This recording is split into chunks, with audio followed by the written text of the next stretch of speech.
Hi friends, మన ఛానల్లో నోరూరించే గుత్తి వంకాయ కూరని చాలా టేస్టీగా సింపుల్గా ఎలా చేయాలో చూసేద్దాం. ఈ కూర కోసం స్టవ్ ఆన్ చేసుకొని ఒక ఫ్రై పాన్ పెట్టుకొని ఇందులోకి ఒక టేబుల్ స్పూన్ వరకు పల్లీలు వేసుకొని ఫ్రై చేసుకోవాలి.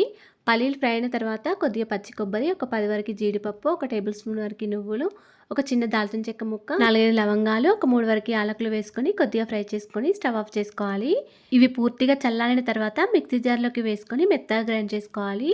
తర్వాత దీనిలోకి చిన్న ఉసిరికాయ సైజ్ అంత చింతపండు, ఒక టీ స్పూన్ వరకు కారం, కొద్దిగా ఉప్పు, కొన్ని వాటర్ వేసుకొని మెత్తగా గ్రైండ్ చేసుకోవాలి. ఇలా గ్రైండ్ చేసుకున్న పేస్ట్ని పక్కకు పెట్టుకోండి. ఇప్పుడు ఒక 1/4 కిలో వరకు వంకాయలను తీసుకొని ఇలా మధ్యలోకి కట్ చేసుకొని సాల్ట్ వాటర్లోకి వేసుకోవాలి.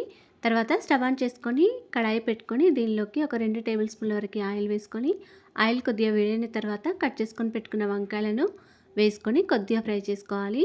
ఇలా ఫ్రై చేసుకున్న వంకాయలను ఒక్కొక్కటి తీసుకొని దీనిలో మనం మెత్తగా గ్రైండ్ చేసుకొని పెట్టుకున్న పేస్ట్ని మధ్యలోకి స్టఫింగ్ చేసుకోవాలి. తర్వాత స్టవ్ ఆన్ చేసుకొని మళ్ళీ అదే కడాయిలో అదే ఆయిల్లో ఒక టీ స్పూన్ వరకు జీలకర్ర ఆవాలు, కొన్ని ఉల్లిపాయ ముక్కలు, కొన్ని పచ్చిమిర్చి ముక్కలు, కొద్దిగా పుదీనా వేసుకొని ఫ్రై చేసుకోవాలి.